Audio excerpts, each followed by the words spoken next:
ムガル帝国の創設者バーブル。バーブルの出自と早期のキャリア。バーブル彼は単なる征服者ではなく、王族の血を引く戦略家でした。彼はティムール朝の子孫であり、幼い頃から中央アジアのファルガナ地方で政治の世界に足を踏み入れています。彼の一族は代々高い政治的の望みを持ち、彼も例外ではありませんでした。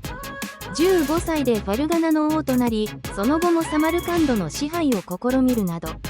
若いながらにして彼の政治手腕と軍事戦略は目覚ましいものがありました。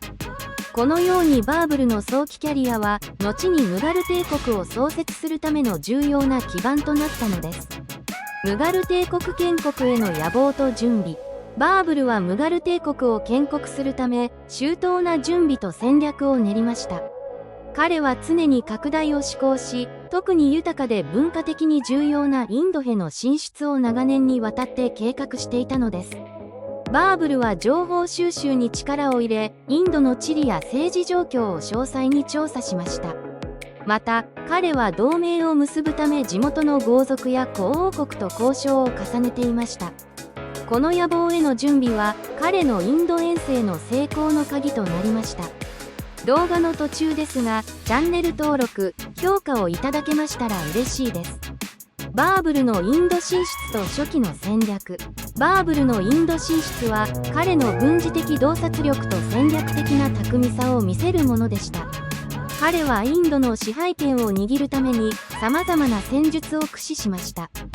これには、地形を活用した戦闘や、敵の心理を突く心理戦が含まれていました。パーニーパットの第一次戦いでは、彼の戦術が完全に功を奏し、数的に優れた敵を破ることに成功しました。この戦いはムガル帝国の基盤を確固たるものにしました。バーブルの初期戦略は、ムガル帝国の長期的な成功に不可欠であり、その戦術的な才能がインド史上に新たなページを刻んだのです。パーニーパットの第一次戦い帝国の誕生。戦いの背景とバーブルの戦略。パーニーパットの第一次戦いは、ムガル帝国の歴史において決定的な瞬間であり、バーブルの洗練された戦略が光りました。この戦いの前に、バーブルは数年にわたりインド北部をめぐる地政学的な圧力とダイナミクスを慎重に観察し、自らの軍を鍛え上げていました。彼は特に火器という新技術を戦術に組み込むことで、従来の戦術を一新しました。パーニーパットで彼は戦場を巧みに選び、敵よりも優位な地点を占め、火砲を効果的に配置して、敵軍の動きを封じ込めました。バーブルのこの戦術的な革新と指導力が、ムガル帝国の誕生を決定づけたのです。戦闘の展開とキーモーメント。戦闘は緊迫した展開を見せ、数々のキーモーメントがムガル軍の勝利を形作りました。バーブルは自軍の士気を高めるために、戦闘前に士官たちと兵士たちを集め、彼らの意志を固める演説を行いました。戦場での彼の直接的な指揮も、部隊の行動を正確にコントロールすることに貢献しました。戦闘中、バーブルは敵の重要な指揮官を捕捉し、その暗殺に成功するなど、戦局を大きく左右する瞬間がありました。また、彼の部隊は敵の補給線を断つことに成功し、敵軍を分断しました。これらの戦術的な動きが、ムガル帝国の勝利を確実なものとし、新しい時代の幕開けを告げました。戦後の影響とムガル帝国の確立。パーニーパットの戦い後、バーブルはインドにおけるムガル帝国の基盤を固め、長期にわたる統治の礎を築きました。勝利により、バーブルはインド北部における権威を確立し、多くの地方勢力からの服従を得ることができました。これにより、彼の政治的な地位はさらに強化されました。バーブルは戦後、効果的な行政体制を整え、地方政府を再編しました。彼の政策により、文化、経済、社会の各面でムガル帝国の影響力が拡大しました。このようにして、パーニーパットの戦いはただの軍事的勝利以上の意味を持ち、ムガル帝国という新たな力の確立につながったのです。初期ムガル帝国の社会と文化、ムガル帝国の管理構造と政策。初期ムガル帝国は高度に組織された管理構造と効果的な政策によって支えられていました。バーブルとその後継者たちは多様な文化と宗教の背景を持つ人々を統治するために中央集権的な管理システムを導入しました。このシステムは地方の力を抑えつつ中央政府の権力を強化することに重点を置いていました。例えば土地測量を実施して税収を正確に把握し、効率的な徴税システムを確立しました。また地方には信頼できる代官を配置し、中央政府の方針が直接反映されるようにしました。これらの政策は帝国全体の統一と安定を持ちながら効率的な統治を可能にしたのです。文化的融合と芸術の発展。ムガル帝国は異なる文化が融合し、特に芸術の分野で顕著な発展を遂げました。帝国の支配下には多様な民族と宗教が存在しており、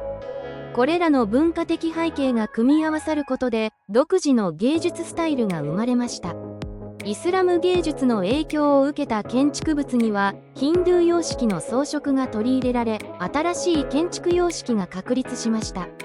またミニアチュール画や文学作品にもペルシャの影響が見られ、それらが高度に洗練されました。この文化的融合はムガル帝国を特徴づける重要な要素であり、その芸術は今日に至るまで高く評価されています。宗教政策とその社会への影響。ムガル帝国の初期の宗教政策は宗教間の調和と寛容を促進することによって社会の安定を図りました。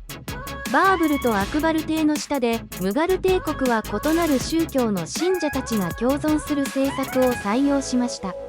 これには異なる宗教コミュニティに対する税の免除や宗教的指導者との対話の強化が含まれていました。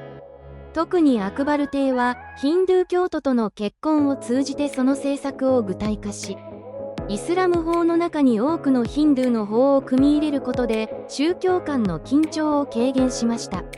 これらの宗教政策はムガル帝国内の多様なコミュニティ間の和平を促し、政治的な安定に寄与したのです。